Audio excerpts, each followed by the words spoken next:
আসসালামু আলাইকুম। কেমন আছেন সবাই? আশা করছি সবাই খুব খুব ভালো আছেন। আমি আর দুষ্টু সাবাহারটাও আলহামদুলিল্লাহ ভালো আছি। এই ফুলগুলো হঠাৎই চোখে পড়লো। এই ফুলগুলো আমি এর আগে মনে হয় না দেখেছি। একদম লাল রক্ত জবা টাইপের লাল, দেখতে খুব ভালো লাগছিল সামনাসামনি। একদম ফলের মতো, আঙ্গুরের থুকনার মতো একটার সাথে আর একটা লাগানো ছিল। তো এই দুষ্টু সাবাহারটাকে দেখেন, গতবার থেকে সে কোরবানির ঈদটা বুঝতে শিখেছে যে এই ঈদে গরু ছাগল দেয়া হয়, কোরবানি করা হয় আল্লাহর নামে। তো গতবার থেকেই সে একটা ডিমান্ড ছিল তার, হচ্ছে তাকে অবশ্যই একটা খাসি যাতে কিনে দেওয়া হয়। তো গতবারও আলহামদুলিল্লাহ আমরা দিতে পেরেছি, এইবারও আলহামদুলিল্লাহ দিতে পেরেছি। তবে গত বছরের থেকে এই বছরের ঈদটা একটু আলাদা। গত বছর আসলে অনেক অনেক খুশি ছিলাম আমি, সাবাহাত, আমাদের অন্যরকম একটা আনন্দ ছিল। এবছরও আছে আলহামদুলিল্লাহ, আল্লাহ যেভাবে যখন রাখে সেভাবেই আলহামদুলিল্লাহ। তো হচ্ছে টুকটাক আরও কিছু জিনিস কিনতে হবে, সবজি, এই জন্য হচ্ছে বাজারে আসলাম। আর এখানে দুষ্টু সাবাহারটা দেখেন, সে হচ্ছে একটা মেরিন্ডা বা ফান্টা সে খাবে, আমাকে বলল, তো আমি কিনে দিলাম। আর এখানে বলছে যে সে রাস্তা পুরো ফাঁকা, আমি যাতে তাকে ছেড়ে দেই, সে একা একা দৌড়াবে। আর আকাশটাকে দেখেন, আকাশটার ভিডিও ক্লিপসটা না নিয়ে পারলাম না। একদম শরতের শুভ্র আকাশের মতো আকাশটা হয়ে আছে মাশাল্লাহ। আর গাছের পাতাগুলো কেমন সবুজ সবুজ, দেখতে খুব ভালো লাগছিল, এই জন্য ভিডিও ক্লিপস নিয়ে নিলাম।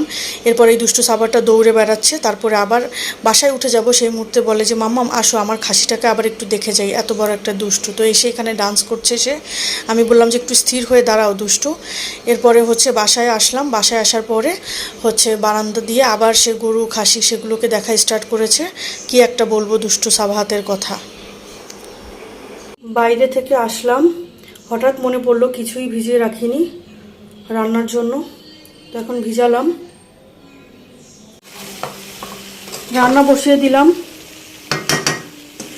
তো বুঝতেছি না আজকের মুরগিটা কেমন জানি কালো কালো হয়েছে। দেশি মুরগি, কিন্তু মশলা ঠিক মতো পড়েছে কি না কে জানে।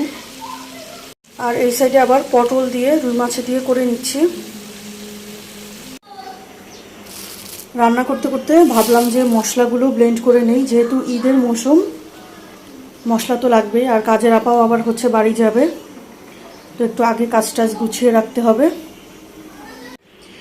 ব্লেন্ড করে ফেললাম আদা রসুন পেঁয়াজ, কয়েকদিনের জন্য এখন নিশ্চিন্ত হওয়া যাবে।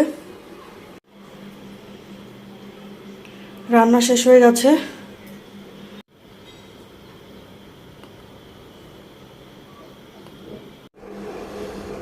সন্ধ্যায় একটু চা নিয়ে বসলাম।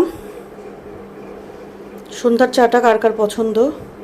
আর এই দুষ্টু সাবারটার কাণ্ড দেখেন কি করছে।